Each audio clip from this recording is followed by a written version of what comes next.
on. We're on. We're on.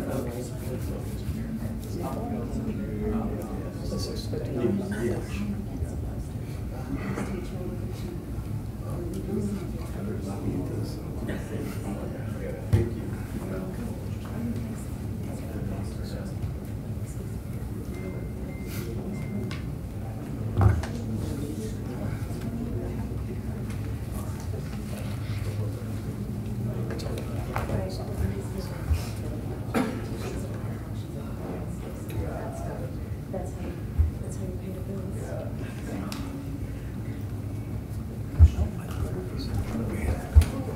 I got here late today, so 6:30. That was something freaking me out, man. All right, 7 o'clock p.m. Central Time in Gardner, Kansas. We're going to call the Gardner City Council meeting to order. May you please rise and recite with me the Pledge of Allegiance. Pledge allegiance to the flag of the United States of America and to the republic for which it stands, one nation under God, indivisible, with liberty and justice for all.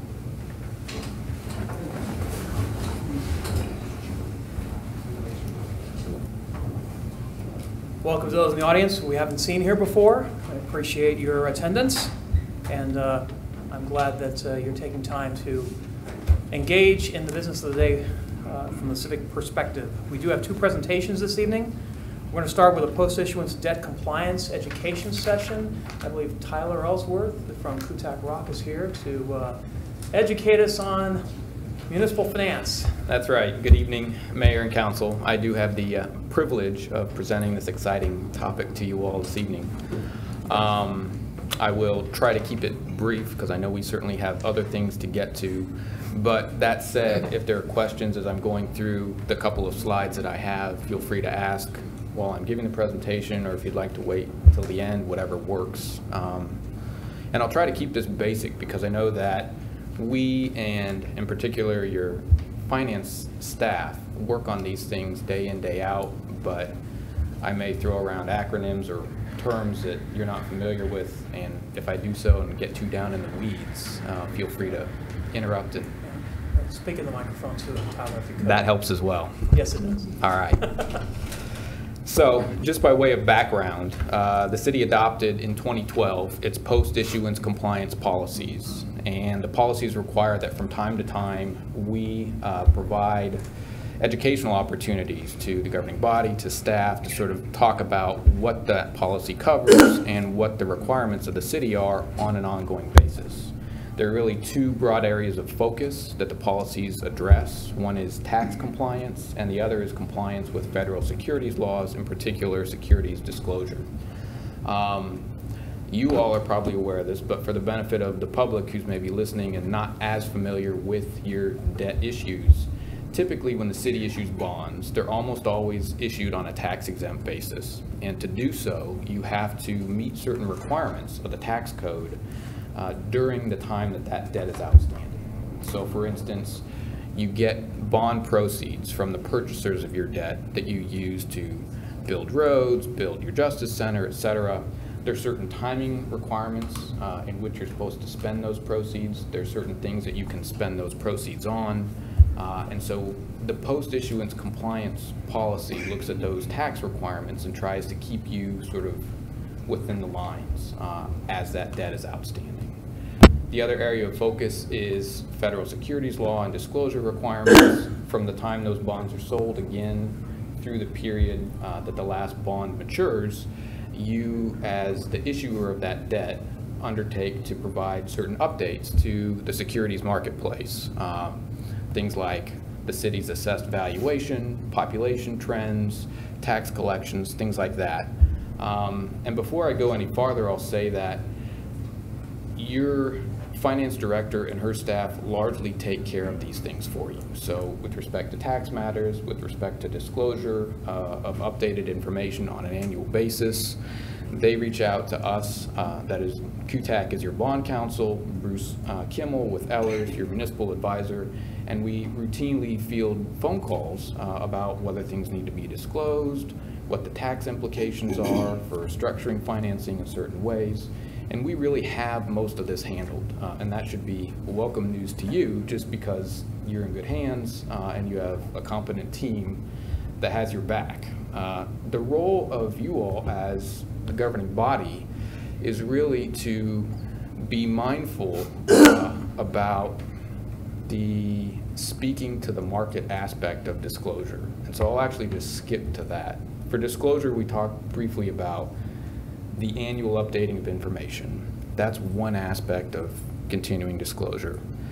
The other aspect is statements that are made not necessarily at the time that you issue bonds, but that have to do with the city's financial health or the specifics about particular projects.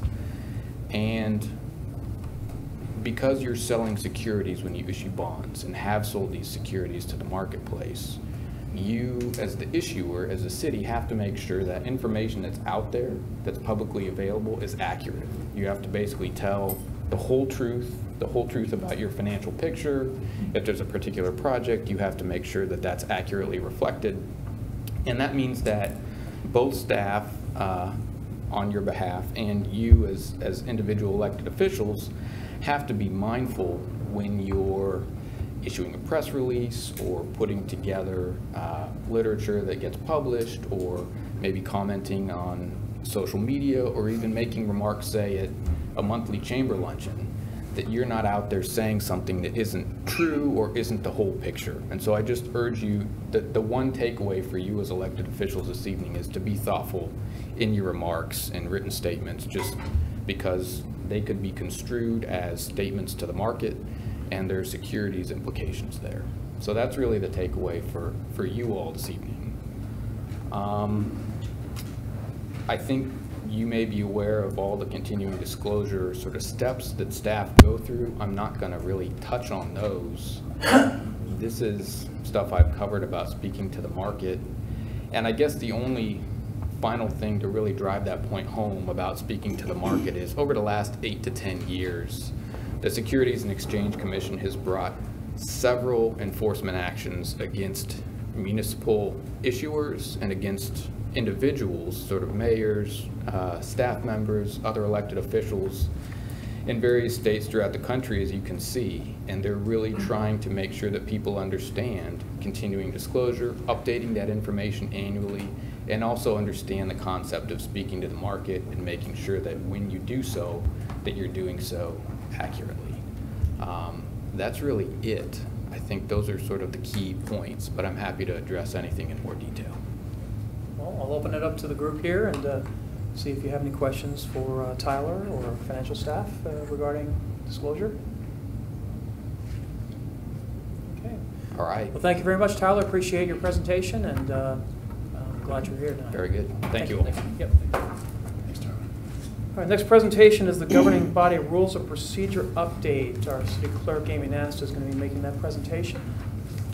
Are you going to be doing it from there, Amy, or? I will be doing it up there. I just need to get it running. So Okay, super, super. Thank you very much. my apologies.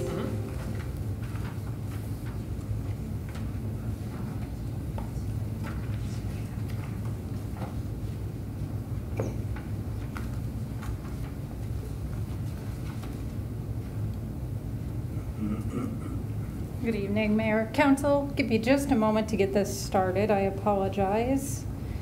Trying to get all of them together at once. Hold on just one moment. Technology. I appear to need the keypad to get it started. That's fine. I'm sure Charles could do without it, but.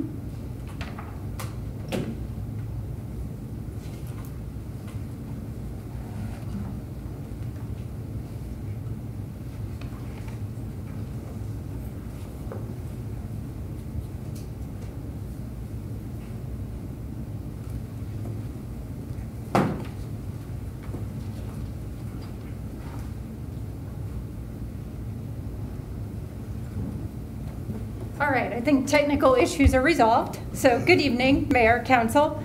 You've requested that staff perform a review of governing body rules of procedure and provide the governing body with an update on the findings. Staff has completed the initial review of the document, has solicited feedback from both staff members and members of the governing body, and returns to you tonight seeking direction on next steps. Please note that tonight's presentation is not intended to develop exact language on every aspect of the document. Rather, key points will be presented and the governing body will be asked to make decisions on if they would like to see language added, changed, or removed.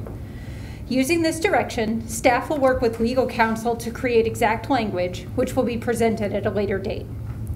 Each governing body member has been provided with a red line copy of Governing Body Rules of Procedure for your reference. It should be at your seat. Staff has identified 22 individual housekeeping items in this document. The reasons for these changes include the following: aligning the document with current city ordinances and/or state statutes, removing redundancies, correction or removal of outdated language, adjustment of language or word order for consistency or clarity, and the removal of unnecessary extraneous wording. The most major of these changes is the addition of a separate section for work sessions, proposed as Chapter 4C. Previous work sessions were a paragraph in Chapter 4B, special meetings. Moving this to its own section serves two purposes. One, this delineates that work sessions are not the same as special meetings and are called utilizing a different procedure. And two, it allows the procedure for calling a work session to be clarified and documented to ensure the process is followed in a consistent and accurate manner. I have provided you with a list of the items for your review as part of your red line document. Please note that the red line does not include formatting issues, as these will continuously need to be adjusted until the document is finalized. Based upon feedback from staff and the governing body members, there are 12 additional items that require governing body direction in order to continue moving forward with this process. As stated in the beginning of the presentation, staff is not looking to develop specific or exact language during this meeting, but is simply seeking direction on if language should be added, changed, or removed. We're going to do this as an option A, option B, and kind of looking for consensus on how we want to move forward. Chapter 2D lists the duties of the mayor. Bullet 1 currently states, the mayor shall preside at all meetings of the council and shall have a tie-breaking vote when the council is equally divided, and the power to approve or veto any ordinances as the laws of the state shall prescribe. Members of the governing body have indicated council may wish to consider changing this language to provide additional clarity regarding when the mayor votes. Option A is to provide additional clarity, or option B is to leave the language as it is. I'd like more clarity. Yeah, I'd like clarity. clarity's good. Okay. I don't have a horse in this race. Thanks for making that easy. Chapter 2H, so you're saying option A, provide additional clarity is what we're looking Right. for Yes. moving forward. Yeah, we Okay. want to know what he can get away with. We will provide additional clarity. Okay. Chapter 2H outlines the process for appointments to boards and commissions. You'll notice this is several pages long. The council may wish to consider removing this entire section regarding appointments to boards and commissions from this document and replacing it with a separate ordinance outlining this process and other administrative components of boards and committees or commissions, as this process does not need to be covered in governing body rules of procedure. Having a separate ordinance would be no different than having a separate master resolution for the Citizens Advisory Committee's appointment process. Option A is to remove this section and create a separate ordinance. As this section has multiple housekeeping errors, option B would be to leave this section as part of the document while still making necessary housekeeping adjustments. Well, I wouldn't consider governing body rules of procedure to include appointments to boards and commissions. Some of that's even handled by statute, is it not? Yes. So, I don't see a reason to have it. Chapter ordinance is fine by me. Yep, agreed. Yeah. So option A, separate ordinance. Yep.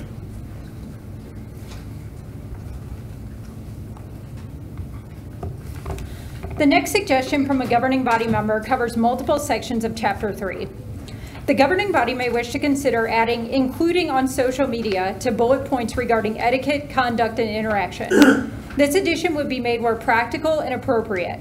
Please note this is not a social media policy, but a suggestion regarding the governing body's use of social media. Option A is adding language regarding social media in this section as outlined above. Option B is not including language regarding social media. Amy, the question that I had on this particular item was, can we see what staff is, what language staff is held to with respects to social media etiquette, et cetera? Yes, I can bring that back as an option for you to look at. I don't want to skip ahead to next steps, but the next step won't be bringing you a final version of this document. It will be bringing you the options we've come up with, because some of this is going to require additional options after that research. It's not going to be clearly delineated at this point still. And I'm only asking for it just as a benchmark. Just Yeah, so that absolutely. We don't have to recreate the wheel if you. Yeah, I'd like to see examples of what kind of guidance would be provided, because I see this as just food for further controversy and, and more arguments from the dais on what is or isn't in violation of the policy, if we create a policy around it. So I don't know if there was a discussion about whether or not it's a policy, really more. It's just guidance, suggestions, recommended behaviors. Is that correct? That is correct. You'll notice there's several bullet points that say, like, describe how interactions with the public should take place, talking about etiquette and things like that. And it would just say, like, including on social media at the end of those bullet points. I guess I look at Other agencies. the rules of procedure as this is our our governing document. This is what tells us how to behave completely from soup to nuts. So, social media is one of those things where, one person's humor is another person's complete, utter offensive thing. So, I think it's just far too subjective for this document. This should be objective and should just roll down the rules and that we can all live by, and we can all look at it and just determine this is within the intent of the rules, or this is not. I'd be in favor of not including it, but maybe doing something, making a separate effort, maybe providing other guidance documentation on social media, but not including it in the rules of procedure. That's mine. Can we come back with some examples of language? Absolutely. So you would like us to provide examples of language, but not do it as a red line as part of this, but examples of language. All right. Okay? Is that consensus from the group? Yeah, that's fair. Okay, all right. Okay. Chapter 3A, paragraph 2, bullet 4, states all members present for meetings have the right to vote on matters unless prevented by a conflict of interest. The governing body may wish to consider adding basic clarification regarding what constitutes a conflict of interest. Option in this, I'm talking very basic clarification. We don't have to get into pages and pages of what that is, but right now the document doesn't describe what that is at all.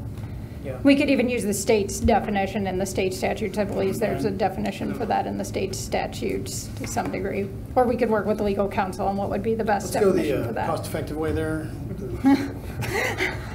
So, State statute probably would be a good enough standard. option A would be to add basic clarification regarding what a conflict of interest is, and option B is to leave this language as it is. Yeah, I think A is probably needed. Okay. In fact, I know A is needed because we've had questions about that risen before, so, yeah. So option A, basic clarification. Is there also going to be included language on recusal as well? I would think that could be part of that. I could bring back both, that language included as well, and you can determine if you want to include both pieces of that. I think it might be a good idea to talk about recusal in the event of a statutory, that individuals that are in that situation with the legal definition of conflict of interest must declare that conflict and recuse themselves from a vote. Okay. Both of these items regard Chapter 3A, Paragraph 2, Bullet 5, which currently reads, "It is important that all members commit to attending meetings to ensure that the business of the city can be conducted effectively and to ensure fairness to the public, other council members, and staff that attend the meetings.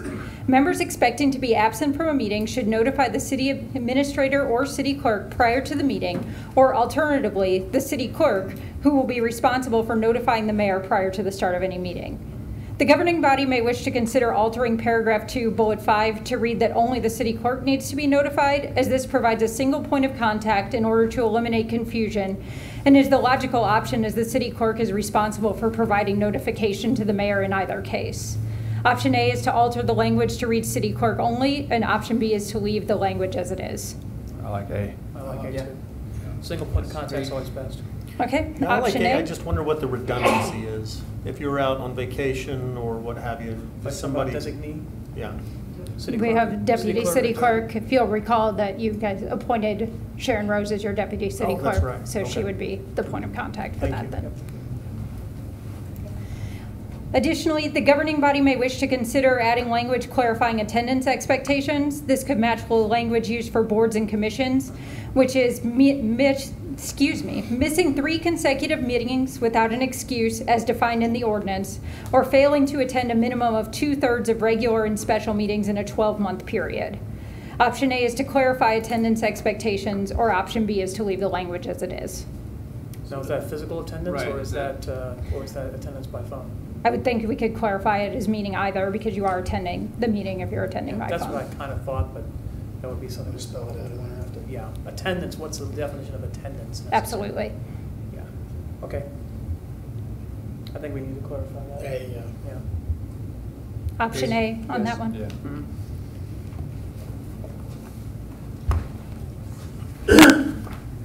The governing body may wish to consider adding a 6th bullet to paragraph 2, clarifying that council members need to contact the city clerk in advance of the meeting if they plan on attending via telephone. This may include adding language limiting this to a single member, as that is all the AV system can support. And then if you contact the city clerk ahead of time, then of course we can say there's already someone phoning in, so no one's planning to have 2 people phoning in because the system can only support 1 at this time. Staff also suggests the governing body consider adding language stipulating that it is the responsibility of the governing body member attending via telephone to inform the city clerk if the connection is lost, as there is no system indication and this information is necessary for accurate record keeping. Option A is to clarify expectations regarding attending council meetings via telephone, or option B is to not add this language. Yeah, I think we need to add that myself. And We need details.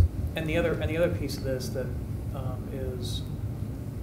probably needs to be clarified as well is, obviously the preference is in-person attendance. And, understand that if we have 3 people that are not going to be personally attending here, it's over. We're not going to we're not going to be able to have a meeting anyway. So we really would like to have folks attending physically if they can. So, Alrighty. all right. All You right. only have 1 call in, so, Exactly. If we don't have 3 people show, then we don't have a quorum. yeah, it's 2 separate Regardless. things. But, Yeah, well, it's, All right, so option A, clarify expectations on that one. Yes, ma'am. I agree. Chapter 3G, Bullet 2 currently reads, provide non-confidential, non-privileged background information when acceptable. This is regards dealing with the media. The governing body may wish to consider adding in conjunction with the public information officer to the start of the sentence to help provide clarification that the public information officer should be consulted when possible regarding responses. Option A is to add in conjunction with the public information officer. Option B is to leave the language as it is. Quick question. yeah. I mean, currently aren't we supposed to go through the city administrator and not directly to staff on something? So would we need to change that as well if we're going to go directly? This is only conduct Just with the contact media. with the media. Oh, yeah, well, I'm, So if yeah. media, so if a member of the media calls you and they want to have a quote or something push like them that, you either push them to the PIO or you call the PIO and say, Right, but I'm saying if we have to call the PIO, then we're violating that we're not supposed to talk to staff without going through the city administrator. That's the way it stands now. Yeah. I know, that's what I'm saying. No, I agree with you. Yeah, so we need to make sure we clarify both of those things. I agree. That's a good catch. But my question is, So I've been in trouble with that if we before. did this, could we add some clarifying note in the document that says any exceptions to the notification via the city administrator is acceptable per this? If the governing body wishes to do that, we could certainly bring back language for you to review regarding that. Okay. So we put in a special circumstance that says, in this instance, it'd be. yeah, well, Do we want to do one or the other? No. well, my thinking here is that the public information officer, when it comes to outside entities, I'm talking about the media and press releases to folks outside for outside consumption, needs to be the point person on a lot of these contacts because they're the first point of contact when somebody comes into the city. So I think that This isn't all that language is- different from us just making it so that you only contact the city clerk a minute ago, Right. right? So, Single point of contract. right, if we have these exceptions, we'll just have to note it and make it as such. What would be the purpose of consulting with public information officer before providing non-confidential, non-privileged background information? When it's acceptable to do that? If it's acceptable, it's acceptable. So Well, what would be a reason for going to Danica, for example? Well, I think it's so that we're not working at cross purposes. And yes, Laura? Actually, that would be bond counsel Ellsworth's point. If you were having if you got a question about the financial health of the city, or you were giving a state of the city address or something, you guys really should probably run that past your communications person. Yeah. Okay. So it's covered, probably. That is a good example. Fair enough. Consistency of message. Yep. Okay. So what's the thoughts? We want to include that or not? I like including it. Yeah. With the, Option yeah. Option A? All right. Option A. Yes. Chapter 5A, Quorum subsection. Governing body members have suggested the council consider providing additional substance to the sentence in such a manner and under such penalties as the council by ordinance may have previously prescribed. Now, this particular one speaks to quorum, but the council currently refers to Robert's Rules of Order for most items. So this could come out of speaking just for quorum, but for everything. Suggestions include clarification of the censure project or the introduction of a reprimand process. Staff can work with legal counsel to determine viable possibilities for this. We simply need basic parameters around what is desired. Option A is to identify potential additional substance to be added and bring back possible options for governing body consideration. And option B is to leave the language as is. I like A. Look into it, please. Yeah, I Okay. do like A. We can keep it out of the jungle of Robert's rules. I'd like to do that. I mean, I agree. so. Okay, so option A Poor Ryan provides. sees his check getting smaller over there. Parliamentarian. Well, we will need legal counsel to do this, so. Yeah. Well, yeah, he'll make it on the front. Yeah, exactly. Okay. All right, so option A for that one. And then governing body members have suggested the council consider adjusting the quorum from 4 to 3. This likely came from outdated coma language that referred to a majority of a quorum. Language is now a majority of the body. Please note this would require amending Charter Ordinance 26.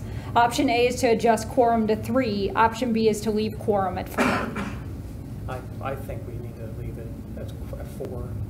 Because if it's 3, then a minority of the total members of the council could potentially prevail on a vote.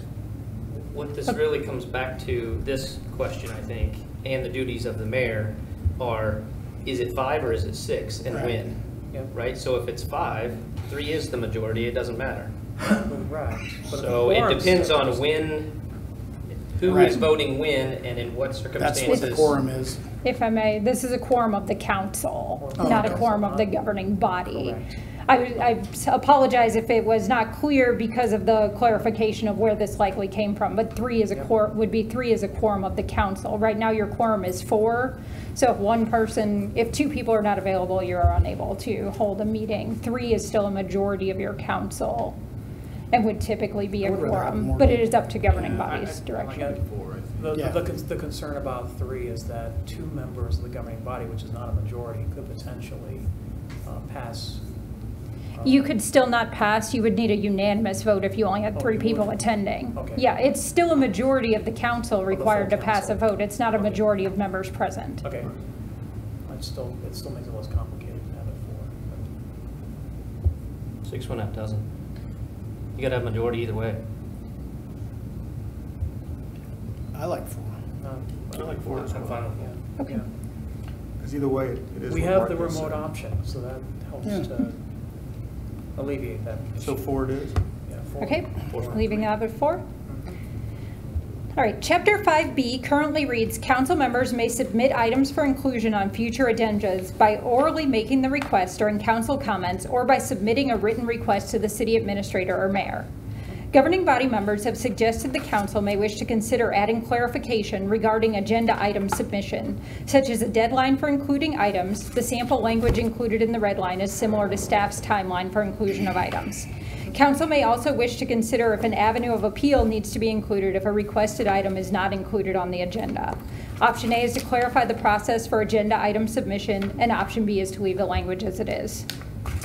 I like option A. Yep, and that would also include things like if the mayor decides that he does not want to have something on the agenda, how would we poll Right. council members to allow, to force something onto the It's agenda? almost like we had that problem. I'm just saying, I think there needs to be a mechanism in place, because if that were the case, then Because we've seen that before. Yeah. And what's the timeline to that, Mayor?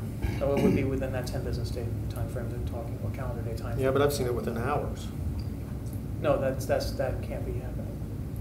I mean, what this kind of clarifies is that, if something comes in on it's Friday or a Monday, it can't just be added to the agenda, okay? Unless it's a special circumstance of emergency nature. But other than that, it cannot be placed on the agenda, even by the mayor. I like the clarification. I don't know if you need 10 days. We don't post the agenda, but That was just a suggestion based on staff's timeline. Staff is actually required to submit items 10 days in advance. It could be reduced if I'm council thinking desired, but I'm it was. thinking by Thursday, because we have the packet on Tuesday. If we see that there's something that's missing from the packet, we can actually try to rectify that in that 2-day period between Tuesday and Thursday. So by the Thursday How do prior. you poll then? So That now would we're be back the to city the clerk. timeline. The city clerk would be able to poll, and again, all responses go straight to the city clerk. There's no coma violation, all right? But that would then allow the city clerk to add that item to the agenda if the majority says they'd like to have it. Okay. So option A, provide clarification. Yep. And finally, under Chapter 5D, Public Comments subsection, the council may wish to consider adding a 4th paragraph specifying that any materials members of the public wish to display for the governing body using the audio-visual system need to be provided in advance. This is not intended to infringe upon free speech in any way, but is so items can be vetted by IT for system security, especially jump drives. Option A is to include language regarding rules for public submission of items needing to utilize the audio-visual system, and option B is not to include this language. Option A. Yeah, seems reasonable. Safety issue. Yep. And again, what's the timeline to that? Says noon on the day of the meeting. Where is that It's at? at the very bottom of Very page bottom of that 20. page. Okay, thank you. Yep. And that gives the IT staff enough time to vet any content. Just to make sure that there's no. That's fair. Exactly. Is that Virus reasonable scanning. for someone who would normally bring a presentation that they can? It wouldn't necessarily be applicable to people who are bringing presentations through staff and outside consultants. It would be people who are doing public comments where we have no knowledge of what is on that drive. My understanding is if the jump drives, from our IT managers, if the jump drive is inserted into the computer, using your logon. They may potentially have access to anything you have access to with that logon. So. Well, and hopefully for convenience, people would submit that electronically instead of jump drive anyway, which now means you have material. We're good to go. Yes. How does a person who wants to speak find that out?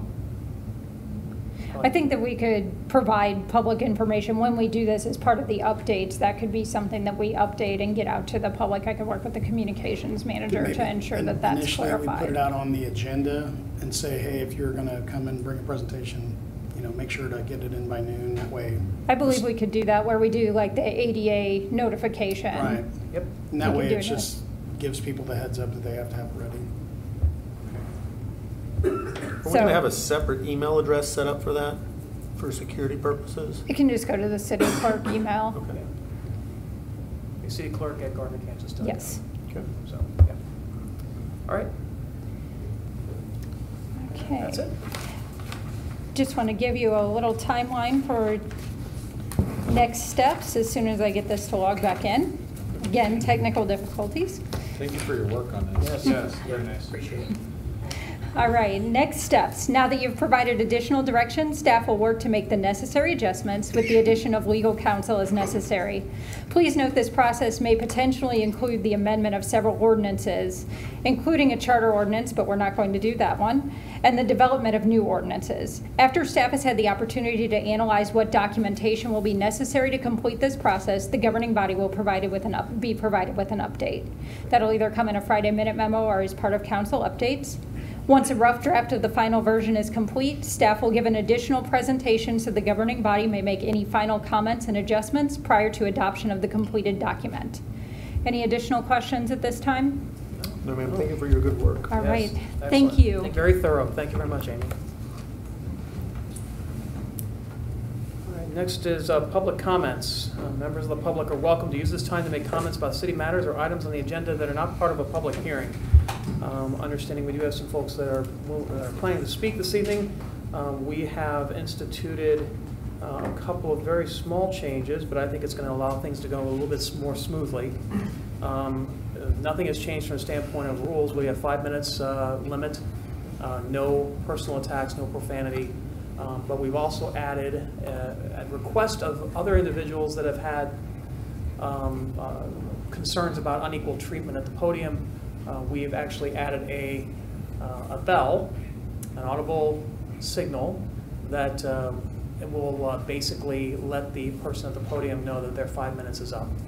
And at that point, we will we'll stop you from continuing to speak. And that way, it's basically that's controlled by the city clerk. And when you hear the bell, that will mean you need to wrap up your comments. So, with that being said, please come forward if you wish to speak. State your name and address for the record and be heard.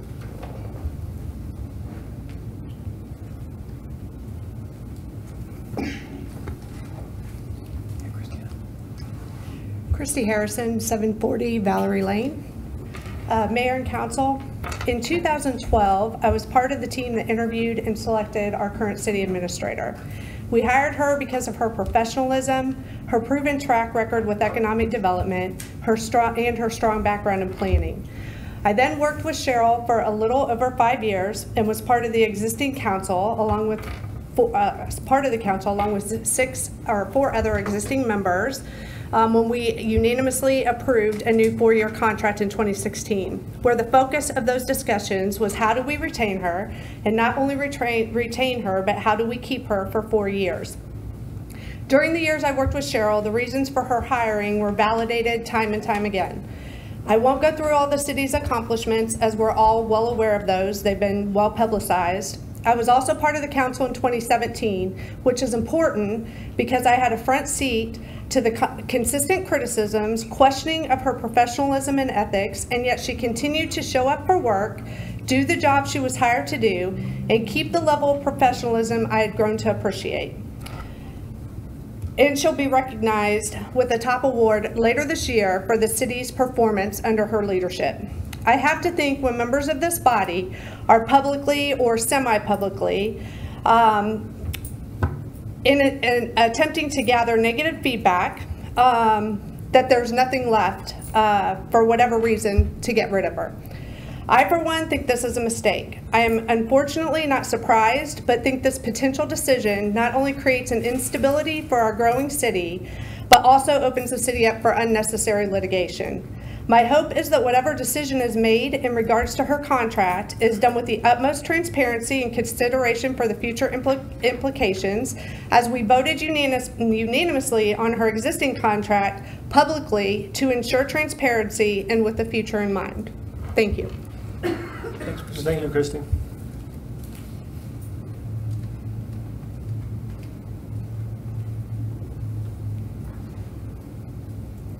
Anyone else?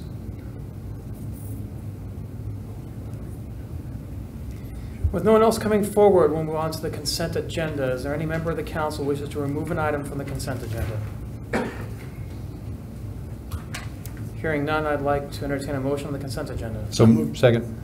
Motion, Melton, second Moore, that we approve the consent agenda. All those in favor indicate by saying aye. Aye. All opposed? Any abstentions? Consent agenda passes. Committee recommendations. We have none. Old business. Old business item number 1. Consider adopting a resolution ending the water warning for the city of Gardner, Kansas. And Gons Garcia is not here, but we do have an individual from the utilities department. Yeah. Thank you. Mayor, Council, Jeff Lemire, Thanks, Senior Jeff. Utilities Engineer. Please speak into the microphone too, if you could. Makes it easier to pick up on YouTube. Okay, today we're here to discuss lifting the water warning for the city. The Utilities Department has been monitoring consumption rates and comparing the past year's data as well and future forecasts. When the water warning was declared, water usage dropped approximately 600,000 gallons a day, as shown here in the graph from 6/1 to 8/31. In the middle, you'll see the large, drastic drop. We've also been tracking weather patterns in terms of temperature and precipitation versus consumption, and this graph shows 11 days in which consumption rises with the temperature, and that multiple days of high temperatures show there is not a correlation between the consumption rate and a linear correlation in that pattern. With these concepts in mind, we will continue to monitor the system as well as review the water conservation plan. And we're making the recommendation for revisions if needed in the water conservation plan in the near future.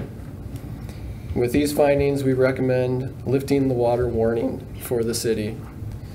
But we also wish that the residents would continue to be water wise. Thank you, Jeff. I appreciate that. Any public comment on old business item number 1? Questions from the dais for Jeff regarding the water warning? No. All right, thank you. Then we will move on to a resolution. I believe that the recommendation is to adopt Resolution 1993, resolution declaring the end of the water warning for the city of Gardner, Kansas. Can I have a motion? So moved. Second. Motion, Moore, second Melton, that we adopt Resolution 1993, a resolution declaring the end of the water warning for the city of Gardner, Kansas. City Clerk, will you please call the roll? Councilman Moore? Yes. Councilman Winters? Yes. Councilman Baldwin? Yes. Councilman Gregorczyk? Yes. Councilman Melton? Yes. Resolution 1993 passes, and I will echo Jeff's notice that we need to continue to be water aware, water wise, as to our consumption patterns. New business item number 1, consider adopting a resolution providing notice to be given for a public hearing to consider the establishment of a redevelopment district in the city. Matt Wolf, management analyst, come here. Good evening. Good evening. Supermarket Developers Incorporated has applied for a redevelopment district using the State of Kansas Tax Increment Financing Act. The proposed economic development project is generally located at the northwest corner of East Main Street and North Moonlight Road within the city. The resolution before you tonight sets a public hearing to consider the establishment of a TIF redevelopment district. resolution sets a public hearing for October 15th at 7 p.m. at Gardner City Hall. Supermarket developers contracted development initiatives to prepare a blight study for the property, and they'll present their findings at the public hearing. In addition to publishing the resolution setting the public hearing, a copy of the resolution will be sent to the Board of County Commissioners of Johnson County, the Board of Education of USD number 231, Johnson County Fire District number 1, and to each owner and occupant of land within the proposed or development project area, not more than 10 days following the date of the adoption of this resolution. Staff recommends that the City Council adopt a resolution providing notice to be given for public hearing to consider the establishment of a redevelopment district in the city. Great, thanks, Matt. Public comment on new business item number 1. This has to do with the AWG project on north of Quick Trip, correct? Yeah. Yes. It's generally known as the Price Chopper Project. Price Chopper project, yes. Any public comment? Any questions for Mr. Wolf from the dais? on this? My question is for Larry. How's the temperature of that group? Are we doing all right with them? In general, yes, sir. We're proceeding well with the plan reviews. We've met with them a couple of times in the last couple of weeks, and we're working out any differences that we currently have on the moving forward with the preliminary plat and for the site development plan at this point in time. Thank you, sir. Any other questions? Hearing none, I will entertain a motion on a So resolution moved. 1994. Second. All right, motion Gregorsek, second Baldwin. Winters. Winters, my apologies. I think I'm losing my hearing. Yes, yes. Well, I was over here, I heard you, and I didn't hear you. I didn't see him, so.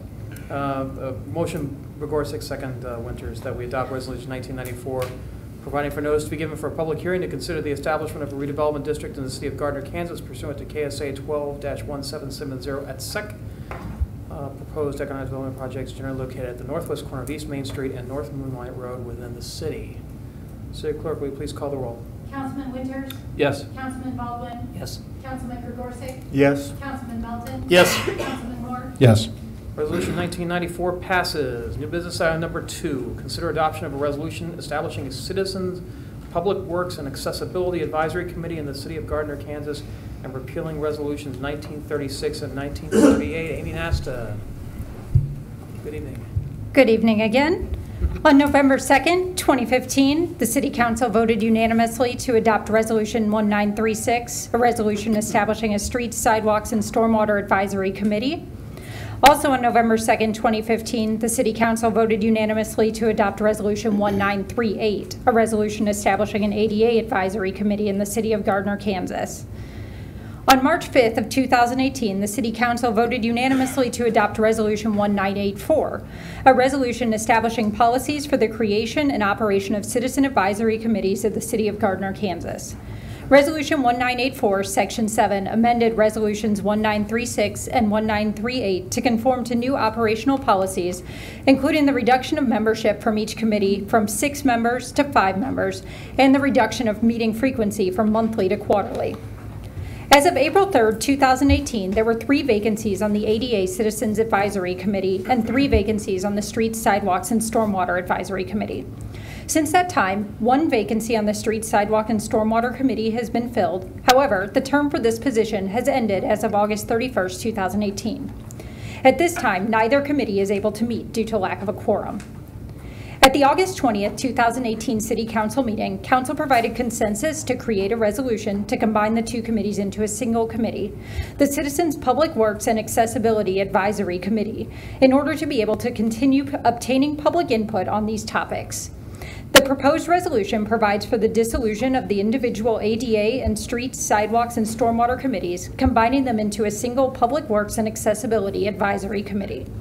This committee follows the guidelines for operations and procedures of Citizens Advisory Committees as established in Resolution 1984. Section 6 of the proposed resolution combines the stated purpose of both the ADA and Streets, Sidewalks, and Stormwater committees, as stated in Resolutions 1936 and 1938, respectively, into a single purpose. Section 7 of the proposed resolution combines the stated duties of both committees, as stated in Resolutions 1936 and 1938 respectively, into a singular list of duties. This was done in response to Council's concerns that the ADA issues may not be addressed if the committee were simply labeled as the Public Works Committee. Section 3 of the proposed resolution allows for the current members of both the ADA and Streets, Sidewalks, and Stormwater committees to become members of the newly formed committee. This will leave one additional vacancy on the committee that Council will need to fill, utilizing the process outlined in Resolution 1984 and incorporated by reference into the proposed resolution. Thanks, Amy. Any public comments on new business item number 2? Hearing none. Questions for the city clerk? Real quick, this is kind of personal, but how are we going to determine who's going to be the person to nominate? Because I know I owe 2 for ADA.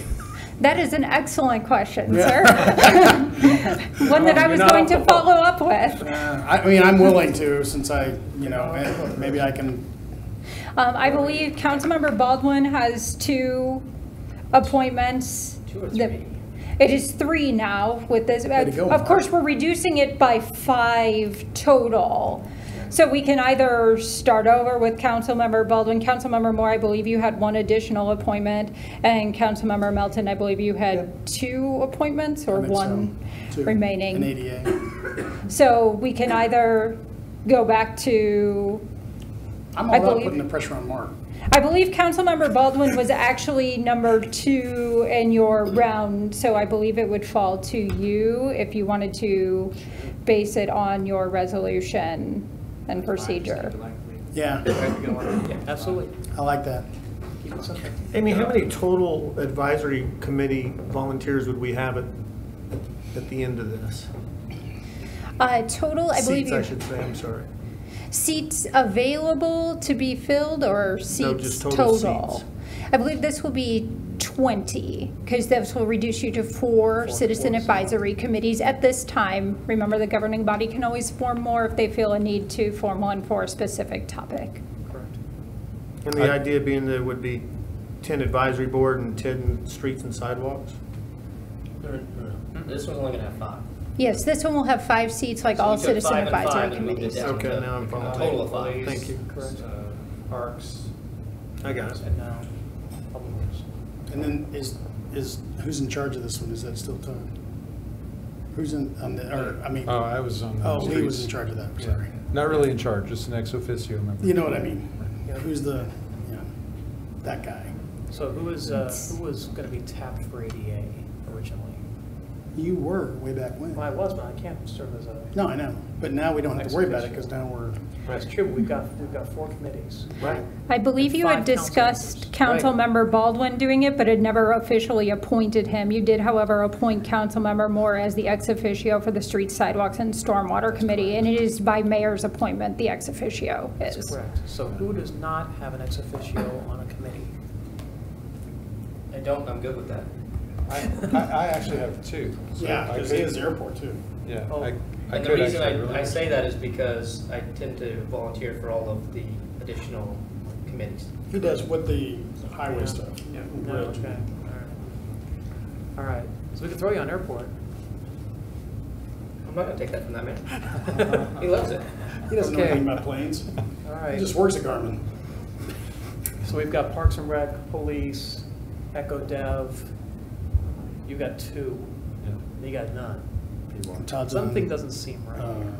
Parks and I Rec. didn't say If it. that's It's okay. 2. If that's okay. All right. I can give up the CPWAC. The CPWAC. The Citizens Public Works Advisory Committee, Yeah. if Mark would like to volunteer for that. What's your thoughts, Mr. Baldwin? I'd love to see Mr. Winters do it. He's very good at doing Parks and in the Rec. parks. Fine. And do Public Works and Accessibility? It's actually pretty fun. Yeah. Sure. You get to learn about all kinds of chip and seal and All right, everything. so I will make a bench appointment of Mr. Baldwin as the ex officio for the Public Works and Accessibility Committee. Well, that was easy. I would like That was to, great. I would just like to comment that this new committee is the place to volunteer if you're going to volunteer, and especially if you or a person that doesn't believe that chip seal is a good idea, or you don't understand it, or it makes you angry, this committee in 2015, I believe it was, sat and listened to all of the chip seal discussion from the engineers and public works personnel that brought us, all of this information about the pavement, and we learned about the walking of every single inch of every street in this city by one of the pavement engineers, and how that information got fed into a computer program, and it told us what streets needed what kinds of treatment to keep them in good shape. That committee is the committee that made the decision to recommend to this council, or the previous council actually, that chip seal would be the way to go with preserving the streets. So if you have it in you at all to volunteer for a committee, this is the one to be on. Okay. That's my pitch for that. Awesome. Appreciate that. All right. Hearing that discussion completed, I will entertain a motion on new business item number 2. So moved. Second. Motion Melton, second Moore, that we adopt Resolution 1995, establishing the Citizens Public Works and Accessibility Advisory Committee in the City of Gardner, Kansas, and repealing Resolutions 1936 and 1938. I guess you can call the roll from there. I can, sir. Okay. Councilmember Baldwin? Yes. Councilmember Gregorczyk? Yes. Councilmember Melton? Yes. Councilmember Moore? Yes. Councilmember Winters? Yes. Great. Thank you. Resolution 1995 passes. Thank you, Amy, for your work on this. We're going to move on to council updates. Does staff have anything for council? This is the time when if staff asks you for feedback on something, you may want to write this down and actually bring feedback, members of the council. What? I'm just telling you. Is there a hint or something? A slight one, yes. That's all right. Okay. Got my pen Chief ready. Pruding. I don't have anything. Chief, we were supposed to give us something. You just. Yeah. No, Chief, no. I'm saying if they give us something, Oh, we need to if, give it oh, back. okay. Okay. City Clerk. Yes, sir. Council will recall last week I sent you an update on the fiber opinion provided by Mr. Dunlay. We need consensus from council if we want to move forward with the suggestions in the email. So if you read your memo, it did state that the intention was to conduct in-person interviews of the staff, and then that way we don't disclose any any privileged information. We will control that. Sir, I wanted to clarify that is the fiber network information follow-up email that I sent that I am referring Correct. to for the record. Yes, thank you. Anybody have a concern about that, I about have no that process? concern about that, as long as it's like it was outlined, yeah. Okay. We have a Yes. consensus? The only additional update was the addition of a possibly non-disclosure agreement Correct. between both parties. I did discuss this with the mayor as well. So we'll be working with both parties and legal counsel to create that on top of the face-to-face interviews. So will the NDA be drafted before the interviews? The NDA will be drafted as part of that package before we go into interviews, yes. Okay. So that's to protect both us and the trade secrets of any, private entities we work with. Okay. Any other questions? So we have a consensus? Yes. Okay, you have consensus. Thank you. Thank you. Anything else? No, sir. Okay, great. Finance Director Rowley? Nothing? City Attorney? All right, great. Jason Bruce? No, sir. Parks and Rec. Larry Powell? 2 short items, sir. Okay. First of all, we've sent a survey out starting last Friday for an item called a parklet, and we've received some feedback during the weekend on, we've got like 281 answers to that survey so far, but we've had some questions raised, some confusion that maybe I could help with some definitions for you real quick. Please, thank you. The parklet concept is actually just the idea of creating a space, taking a parking spot or two and creating kind of a mini park setting that would be transportable or movable around the city. The concept being that in our downtown review and our plan that was approved and accepted last year, that the downtown area needed to have additional green space developed in it. So the concept here is to create a spot for the public to understand what that green space concept might be, and that this would be the beginning of that. And so it's something that could be put together rather on a small basis and easily moved from spot to spot or from event to event, so that it could be used possibly at some of our celebration hall events, celebrity park events during the year. The money for that is coming from an AARP grant that we applied for earlier this year. So this is actually the implementation of an item from the downtown survey, as an item that we talked about during that review and during the acceptance of that particular item. So if anybody has any additional questions on it, they could just contact our office or contact our communications officer. We'd be happy to try and address those questions as they come up. Great. The other is that we've recently had a fire in the downtown area. Big O unfortunately had a fire that occurred on the west end, or excuse me, the south end of their building, which did do some damage to the building and to the roof, which is being temporarily repaired, and they are open for business again, so the public needs to know they're open for business. They were down for a day or two while we had to reroute some electrical to them because the fire did burn the electrical service line in two. But my reason to bring this up is that I wish to express the city's appreciation to the Johnson County Fire Department for their very quick response and for their quick work in containing that fire, because those tires were very close to additional structures besides Big O that could have very easily, if the wind had been just a little stronger or from a different direction, could have very easily have been damaged by this fire, unfortunate circumstances. So our thank you goes to the fire department for their quick response, and also to Jody, who brought we had tires on fire, and I don't know whether you know this or not, but tires are extremely difficult to put out, especially in a large pile. And we had to bring a city backhoe in, and one of our operators, Jody, brought a backhoe in, city backhoe, and raked the tires out away from the building so that the fire department could actually put them out. So our thanks to our Public Works Department and to Jody especially for taking care of that item for us. So thank you, sir. Absolutely, and thank you for mentioning the quick response of the fire district. I believe they were there within 2 minutes. Yes.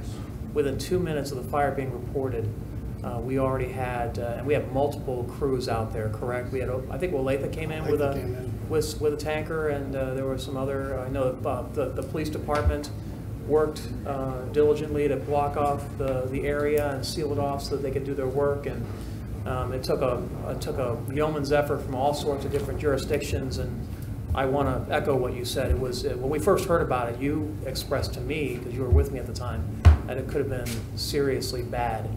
And as it turns out, they kept it at a minimum. So absolutely, thank you for mentioning that, Larry. Public Works, Michael Kramer. Yeah, so first I wanted to echo Lee's comments. It's, a fun committee to be on. Anyway, but in seriousness, we did have chip sealing being done last week. The chip seal contractor is finished up with their work except for sweeping. And then one other item that I'll get to, but the sweeping, when I talked to them earlier today and talked to staff, they should be done with their initial sweeping today and then starting back on their second sweeping. And of course, staff will stay on top of them, and if they need it swept again, we'll have them sweep it again. And all in all, all the comments that I've received from staff, both from the streets division and also the engineering folks and the inspectors, are that our contractors are out there doing a good job on the pavement management. And my staff has worked a lot of extra hours, watching them, monitoring them. We've had to pull in help from the streets division, and they've been gracious in helping out watch. And right now we're working in the last area, which is north of Main Street and west of Center, so the streets like Shawnee and Oak and Washington, and those are getting some new curb and gutters in areas and some asphalt that's asphalt mill and overlay, and there's some full depth patching over there. Back on the chip seal, We are, one of the questions that's come up is, other thin surface treatments that we've looked at, including like microsurfacing and fog sealing and cape seals and such, and they're all another form of thin surface treatment in one way or another. And this year we are doing some fog seal. It actually would have gotten done today, and all that is over the top of a chip seal, a very light misting of oil over the top of that. And again, it's a polymer modified oil, very flexible, very durable. And when you spray it over the top, you do it again, it's very thin. And it's also a little bit different emulsion, so it cures usually like cloudy weather, 30 to 45 minutes you can drive on it. The thing I like about it as a public works director is people see it and they see a black road and go, oh, it's new asphalt. So it's very well received. The other thing you can do though is you can paint it. And the paint tends to stick to it better than like on the chip seal road. And so we're doing a fog seal on Kill Creek Road from 167th North up to Celebration Park. And of course that has quite a bit of painting that gets done on it, and center lines and crosswalks and such for the school. Great. And then also on the project, on the pavement management, are those driveways up at Celebration. And so those will be getting done as well. Then the last thing I had is the airport. The building codes department, Larry's staff went out and did another inspection and walkthrough last week. They also had with them a codes expert that they rely on when they need to from ICC, and so they'll be putting together a report for us, and hopefully we'll be able to get that out to the governing body. Great. Thanks, Michael. I had one question for Michael. Citizens in the Willow Springs area asked, and maybe they asked Lee and Rich as well, since we all live in the same neighborhood. After you lay the crushed granite, how long after that is laid do you come back and sweep it? So that first sweeping, we like it to be within 24 hours. Okay. And sometimes it's a little bit more depending on how far ahead the chip seal guys get ahead of their sweepers. And then the second sweeping, we like to have that done within 2 weeks. But the first one's the one that gets, the majority of the stuff. Yeah, I think that when I had my cul-de-sac done, they went through the sweepers went through 4 times total, and I think that the first 2 were the contract, and the second 2 were actually city vehicles that came in and swept. Thank you. Yep. All right. Does council have anything for staff? I'll start with Councilmember Gorsuch. No, sir, I don't, Mayor. All right. Councilmember Baldwin. Sure do. Michael, on the chip seal, I had my road done last Thursday or Friday, and they rolled over it with the roller. And I was just wondering, is there a time that they use that lighter weight roller versus the heavier drum roller? Because it seems like all the granite is very thick, and if it was pressed in a little better, it might adhere a little better. Yeah, so essentially for chip sealing, you always use the rubber tire rollers. Okay. And traditionally, the reason you do that is because a drum roller can crush the aggregate. Mm-hmm. With the chips we're using, they're very hard. I'm not sure the drum could crush them. But the idea is to embed a layer of chips into the oil.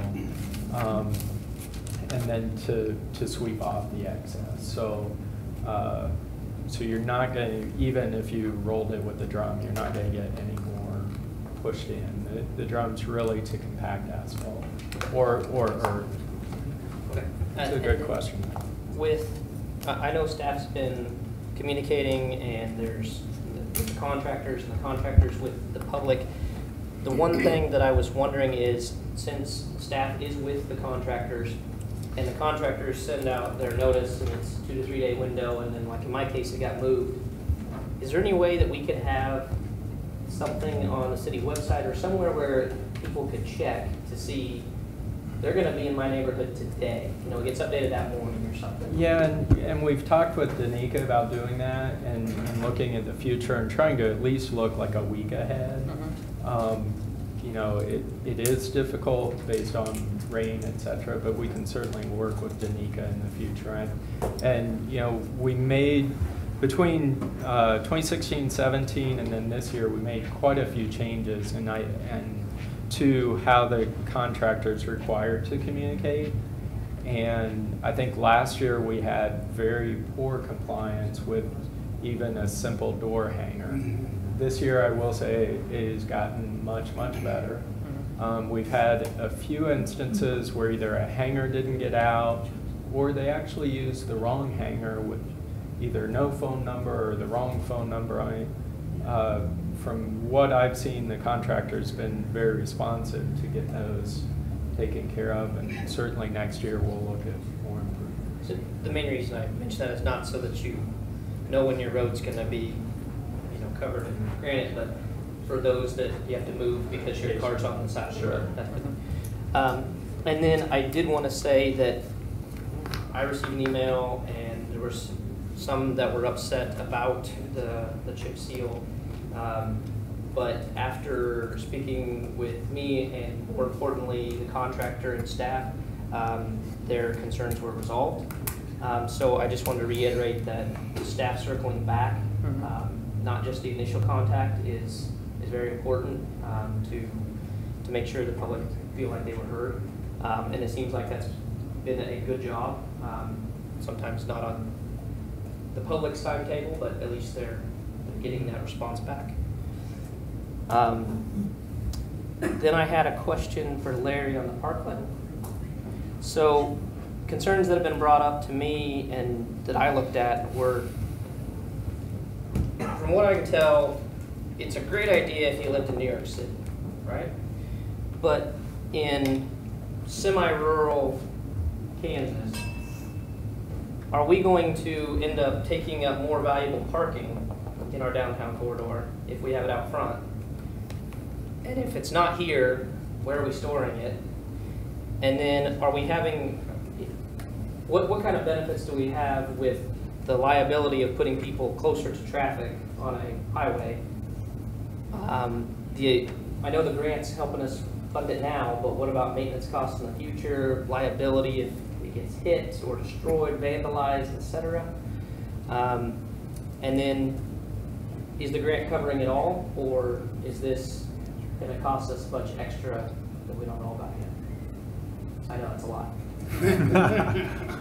If I missed anything, ask again. Sure.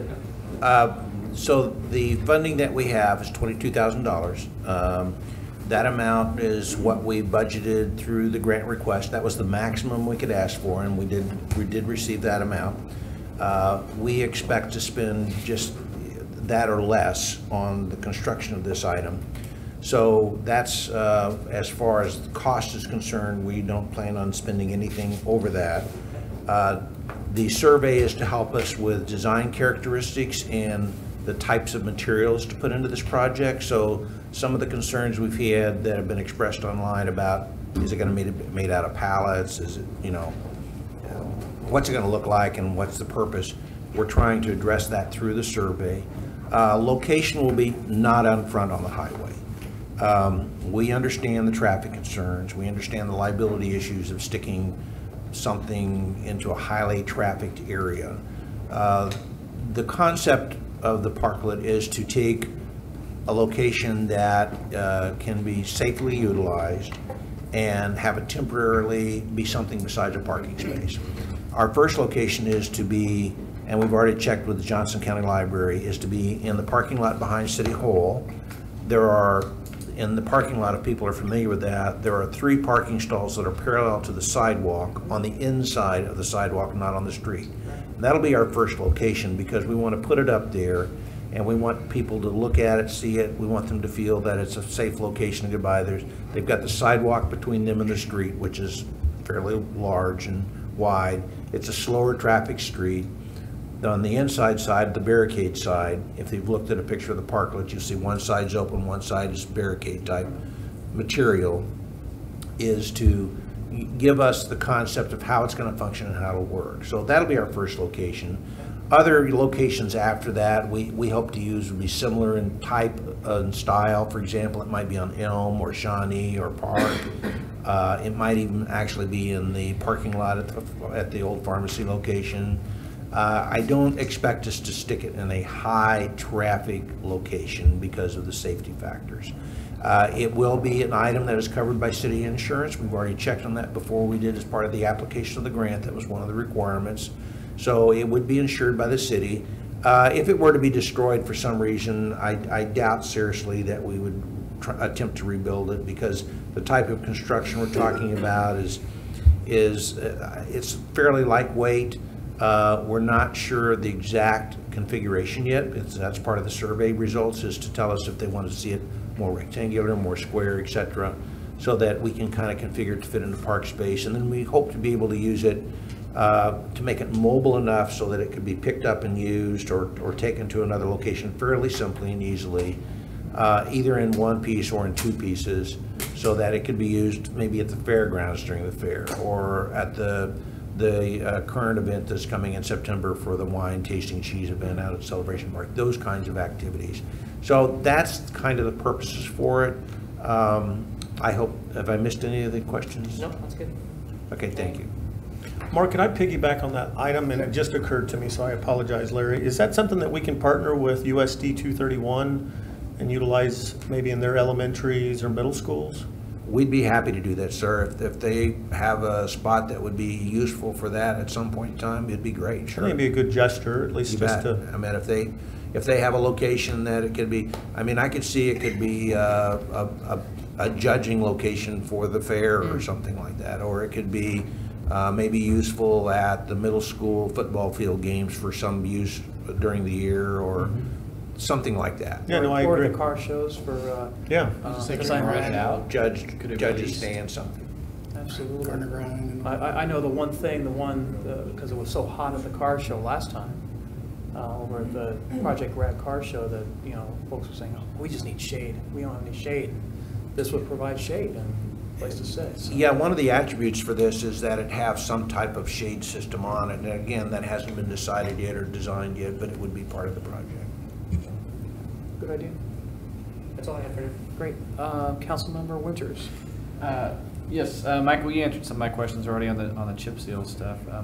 Curious about the fog treatment. Is that applied to all the chip seal now, or selectively, or because it sounds like a nice alternative or a nice Yeah, addition. so this year we're doing just the Kill Creek Road, and in the future it's something we may consider. It's something too that you can go back to existing chip seal and work on extending the life a little bit. So we'll definitely look at that. Okay. That's all I have. Okay, great. Council Vice President Melton.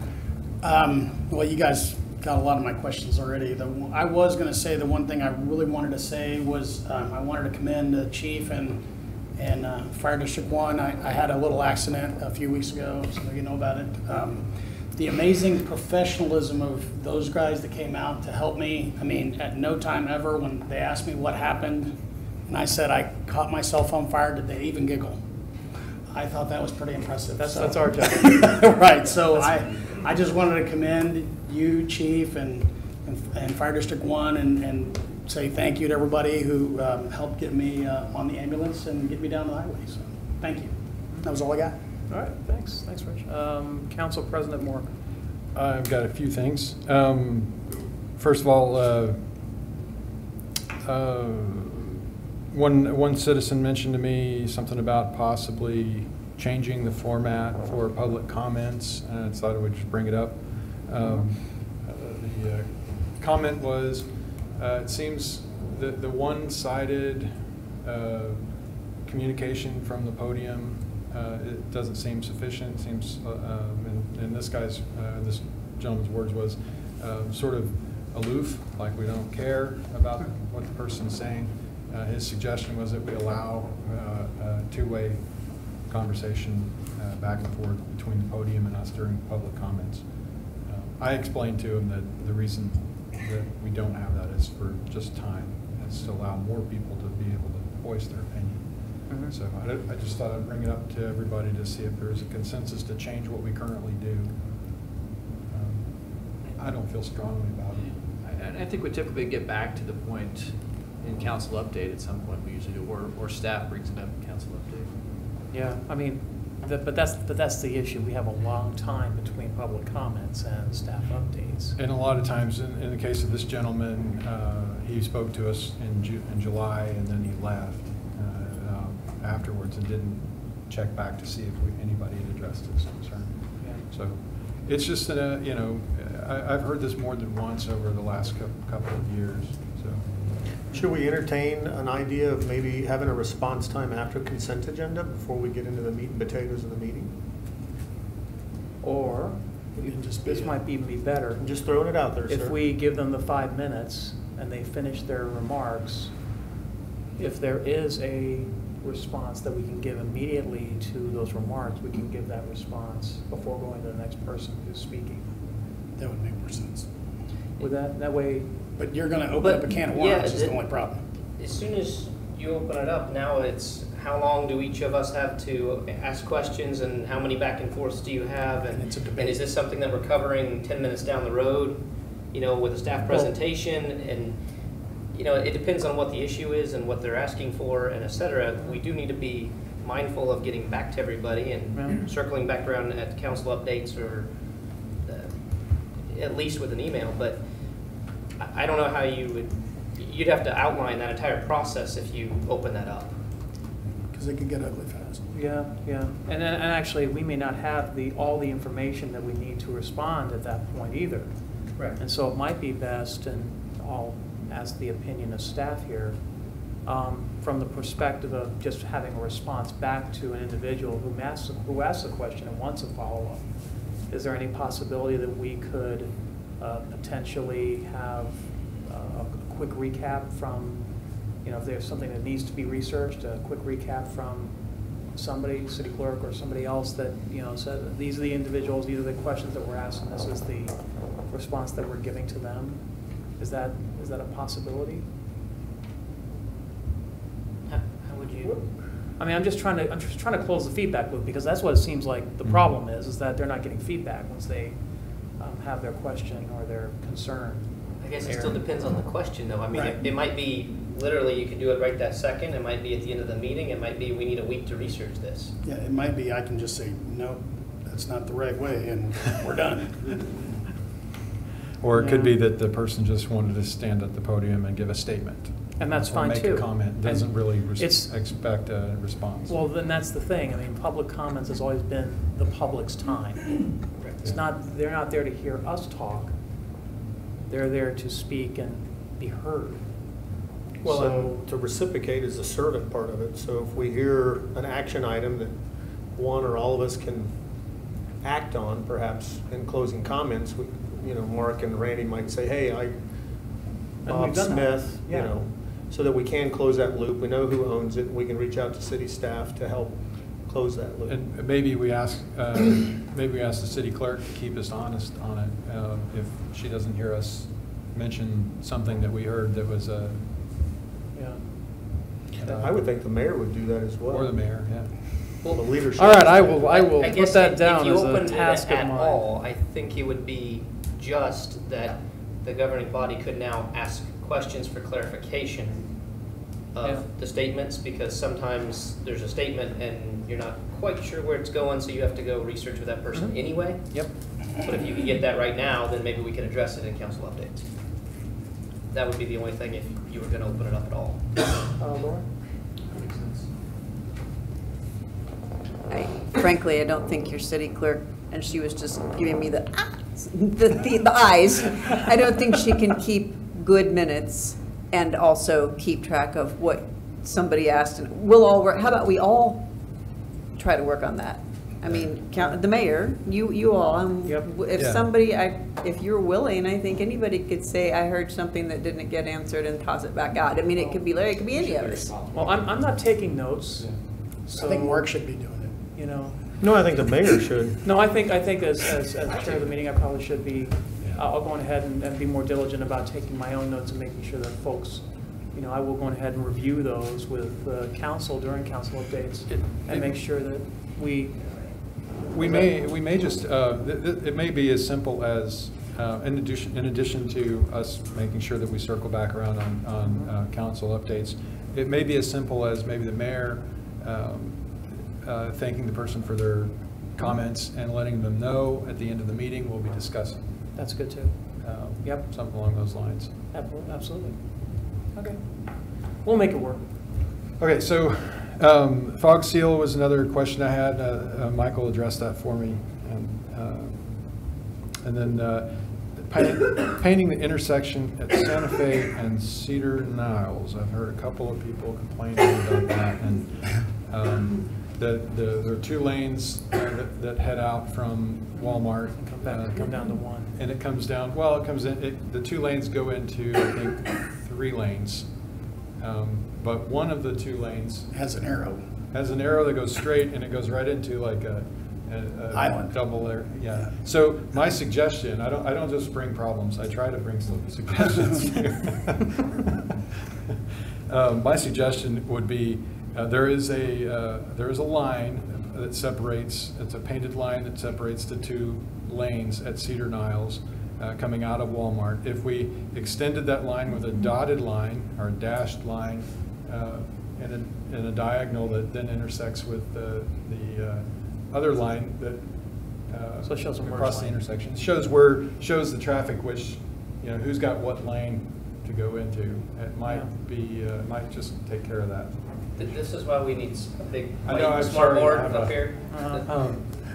So I will have our city engineer and traffic engineer look into that.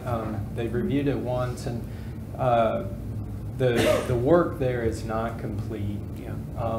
The hotel does have a median island to put in, actually. That's actually, I'm not sure if it's quite on city property or if it's actually on the private property. I'd have to look at the plans to know for sure. But anyway, they're putting in a pork chop island there that I think will alleviate that confusion. In addition, our traffic engineering consultants are working to design new signals for the intersection of Cedar Niles and US 56. And so that's why some of that striping out there is currently temporary. And of course, those will have to be all approved through data, et cetera. And we're adding a second left turn lane, is that correct? We believe so, yes. Yes. Dedicated. Yep. And last thing I have, going to channel Council Vice President Rich Melton here, and just suggest for the parklet possibly the use of a shipping container that's been repurposed. If you Google it and look at images, there's some pretty cool parklets made out of shipping containers. And we have a neighboring municipality that is just run over with shipping containers. So we might be able to get something They might borrowed. fall off a truck or something. Yeah. So Okay. I don't know, it might be a good option and something that's mobile and practical and inexpensive. So, Okay. Is that it? and it fits kind of with the theme Yeah. of the whole area, Southwest Johnson County. That's all I have. All right, excellent. Mr. Mayor. Yes. I did have one other thought on the striping out there. And, Sure. And that is, since it is temporary striping that's put down, we have had some issues with it coming up. And originally we had the contractor taking care of it, and it would take forever just because they have to mobilize and come back. And our streets department is taking care of maintaining that temporary striping until the permit goes in. So I just wanted to thank them and let you guys know if you see any of that, please let our staff know. Or Absolutely. let myself know, and I'll direct them. All right, great. Thank you. Yeah, I've been seeing that being refreshed a couple of times. Did not know the city staff was doing that, so I appreciate them stepping up and filling the gap there. So thanks again. All right, I don't really have anything except for to reiterate what, the response of the different jurisdictions for the public safety side of things. I did have one question. There was a question that was raised by Fire District 1, and it had to do with the hydrants in the downtown area, and what the maintenance on those hydrants were in terms of flushing them and making sure that the flows are good and things like that. And I just wanted to kind of ask about that, because my understanding was that we as utilities were kind of responsible for that. Is that correct? Yes, the utilities line maintenance is responsible for line maintenance Okay. of the hydrants and all that. Do we have a schedule for flushing those lines? Yes, they are on an annual process. Okay. But then also, one of the issues that we found out there is that one of those hydrants is actually off of a 4-inch water main. Yeah, So so they therefore, couldn't fit you're there. going to have a reduced capacity coming through that. Okay, yeah, they said they were having some pressure issues, and that's one of the reasons why they brought the additional unit out. So, but given that restriction, they still did a tremendous job. And I know that there were utility folks out there too that were trying to help out with that. So, thanks again. And keep us apprised on that. If we need to do some things with that line to increase the flow rate, then I think that there would be support on the council to get it done, because that is a health and safety issue, and we want to make sure that we're good for that. Right, and after an incident like that, our line maintenance crew usually goes to the area and checks everything to make sure that all the valves are opened and closed properly, Okay. and hydrants are working accordingly, because sometimes, valves and stuff get turned off and on while construction or firefighting is occurring, so we do tend to look at those areas after an incident has occurred. Okay, great, thank you. Thank you, Jeff. All right, that's all I had. We'll move on. I believe we have an executive session planned for this evening. I will entertain a motion to enter into executive session. Second. Motion, Melton, second more, that we recess into executive session pursuant to KSA 75-4319B1 to discuss personnel matters related to non-elected personnel, beginning at 8:30 p.m. and returning to regular session at 9:15 p.m. That gives us 45 minutes, gentlemen. All those in favor indicate by saying aye. Aye. All opposed? Any abstentions? We are in recess.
Lots and lots of time.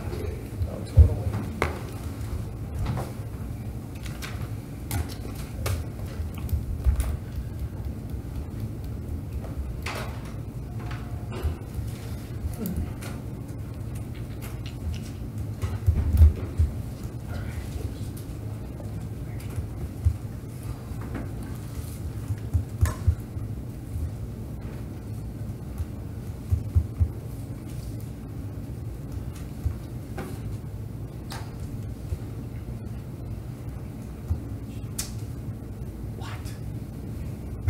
You gotta speak in the mic.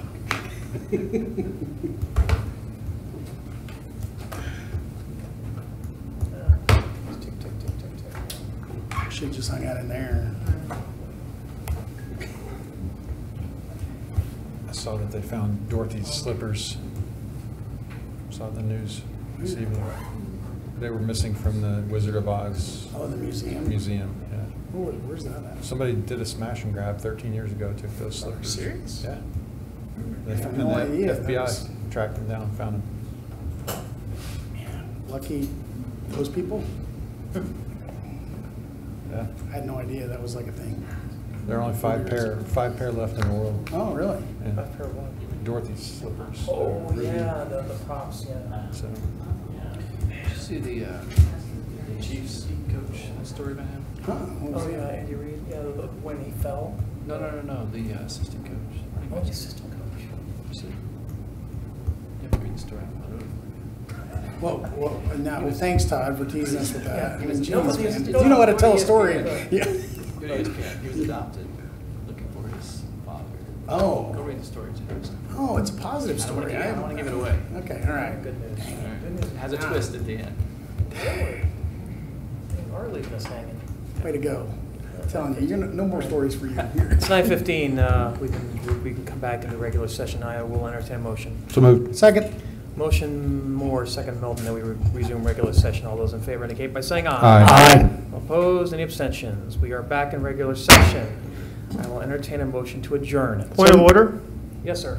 So I wanted to clarify with Ryan and the mayor, and this is from an AG's opinion. It says, can a group subject to coma take secret binding action while in executive session?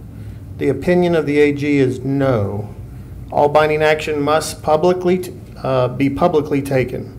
Executive sessions may only be used to discuss matters. That is correct. However, a public body can reach a consensus while in executive session. I just want to make sure that we're playing it by the letter of the law. Absolutely. I'm not going to discuss what was discussed in executive session. This is a heavy decision. I only speak for myself, but I just wanted to make sure that we were playing it by the letter of the law. Understood, and we are. Are we playing by the city attorney? Everything that Councilman Gorsuch said is accurate. Mhm. You can't vote in executive session. You can't Correct. develop consensus. So every bit of that is accurate. Okay? Thank you. So moved. There's no motion on the floor, sir. Yes, there's a motion on the floor. Motion to adjourn. Second? Or Who first motion? I did. Oh, second, there we go. Yeah, All we right. got it. Motion Moore, second Melton, that we adjourn. All those in favor indicate by saying aye. Aye. Opposed, any abstentions? We are adjourned.